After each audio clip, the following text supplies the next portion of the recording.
Halo semuanya, perkenalkan nama saya William Jonathan. Pada kesempatan kali ini saya ingin menjelaskan mengenai konsekuensi stratifikasi sosial.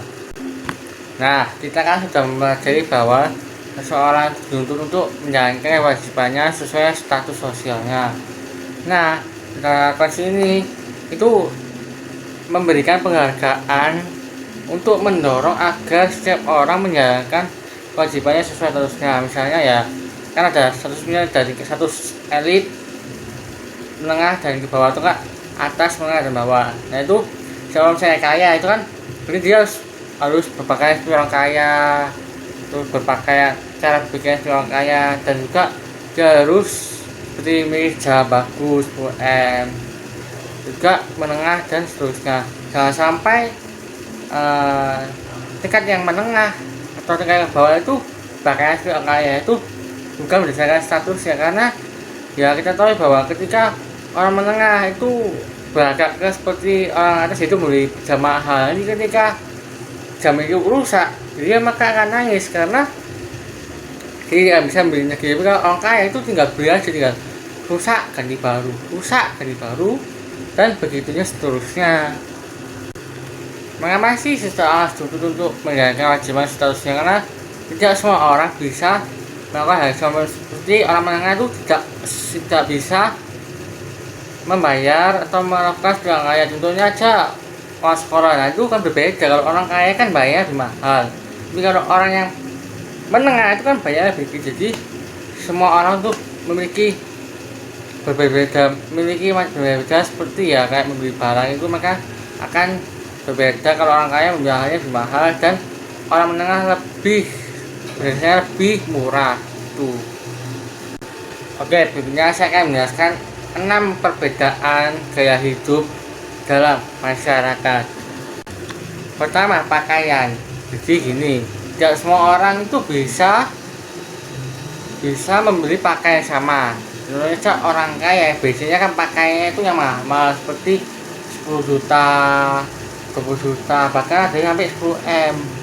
Tapi kalau menengah itu biasanya ya jujur saya pun itu membelinya ya sekitar 200-an, 100 ribuan, karena ya maklum lah saya kan bukan orang kaya, jadi ya begitulah. Jadi pakai seperti tentunya orang ya si Erick Thohir dan masyarakat biasa itu berbeda, karena Erick Thohir itu pasti membawa jaket juga atau enggak jam-jam yang bermerek mahal itu seperti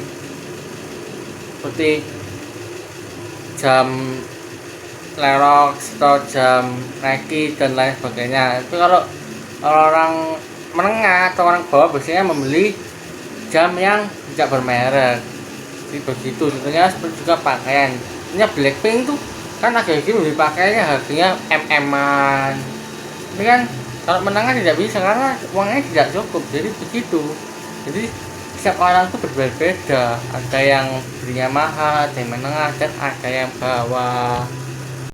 Nah, ini adalah rumah tempat obatan. Nah, kita perlu tahu bahwa setiap kelas sosial pasti memiliki rumah perawatan yang berbeda. Contohnya seperti orang kaya atau orang elit, biasanya dia membangun atau membeli rumah yang sangat mewah.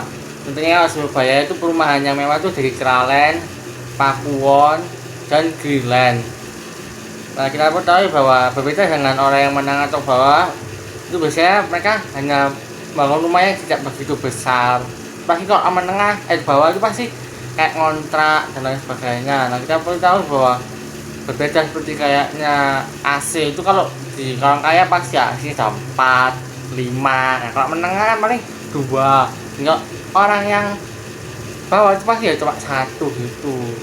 Juga biasanya harganya mahal. Misalnya orang kaya itu bisa sampai 10M semuanya per rumah, 300M itu punyanya Aset Amat. Kalau menengah itu biasanya ya cuma 1M. Dan juga ke bawah itu pasti kontak pasti murah, juta, 2 juta, dan 3 juta. Dan biasanya kalau soal rumah dan perabotan itu pasti lahannya juga berbeda, karena jika orang yang pasti lahannya kan bisa seperti ada kayak rumahnya kayak ada kalau orang kali itu bisa ada lapangan basket, kalau bagi kayak basket terus ada kayak kolam renang sendiri, terus ada kayak taman sendiri, ada tempat gym sendiri. Tapi kalau kolam renang tidak ada, hanya memiliki tanaman masih atau enggak taman. Kalau basket pun jarang, apalagi ke bawah itu tidak punya sama sekali, hanya rumah saja. Nah begitu perbedaannya, jadi tidak bisa kita memaksakan bahwa orang menengah itu di rumah yang MM-an itu tidak bisa, karena mereka berdasarkan kemampuan mereka tidak bisa membeli sesuatu yang bukan kemampuannya mereka. Biasanya sih bisa, tapi bisa utang biasanya atau cicilan gitu. Ya begitu cicilan. Nah kalau ketiga adalah bahasa dan gayanya. Kalau misalnya orang enak aras itu gaya itu bahasanya itu agak sopan gitu, tidak berkata kasar, bertapa lainnya nggak ke bawah, itu pasti berkata kasar dan tidak sopan. Ya seperti orang Surabaya ini kan omongannya misu-misu doang. Ya begitulah dengan bicara orang kaya dengan orang tidak kaya.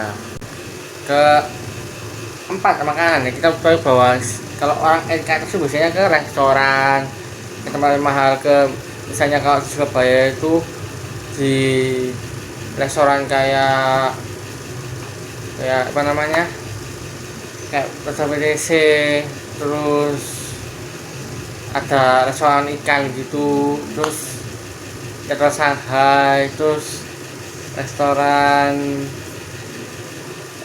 mewah pokoknya gitu. Contoh lain ya seperti Changpelin dan begitu, pokoknya yang restorannya mahal. Tapi kalau namun bawah itu biasanya restoran yang murah kayak Tokyo, bahkan di warung-warung atau depot-depot yang murah-murah gitu. Jadi mereka tidak bisa memaksakan diri karena uangnya tidak cukup. Jadi ya mereka biasanya kalau menengah bawah itu makanya kayak di rumah biasa atau di warung-warung biasanya. Kelima itu gelar dan jabatan. Nah kita mulai bahwa kelas atas biasanya kan gelarnya kayak profesor, dokter dan lain-lainnya. Itu biasanya ada kayak gelarnya itu banyak. Gelar mana tuh ada dua, biasanya RS atau SI atau apa. Itu kalau menengah itu biasanya cuma satu, kayak guru tuh itu menengah ya, SB, terus IR itu ya pertama. Tapi kalau dan juga kalau bawah itu mungkin tidak ada gelarnya karena mereka ya itulah kurang mampu membeli pendidikan, juga pasti pendidikan lebih tinggi. Ke atas menjadi S3, kedua, ketengah S2, dan bawah mungkin S1 dan bahkan tidak ada gitu. Oke, terakhir ada hobi dan kegemaran. Biasanya kalau ke atas tuh hobinya kayak main golf, terus main apa tuh yang biasanya tempatnya mewah-mewah, yang 1% bisa 1M, bisa 1M. Tapi kok menengah itu tidak, mereka hanya pesen yang sekitaran juta, 2 juta, 3 juta. Kalau yang bawah mungkin 100, 200. Jadi mesti berbeda dengan orang yang memiliki kekayaan yang berbeda. Kalau misalnya kaya itu mungkin di rumahnya juga ada, jadi ya begitulah. Oke, sekian dari presentasi saya ini. Mohon maaf jika ada sepatah kata yang salah, mohon dimaklumi. Tuhan Yesus memberkati.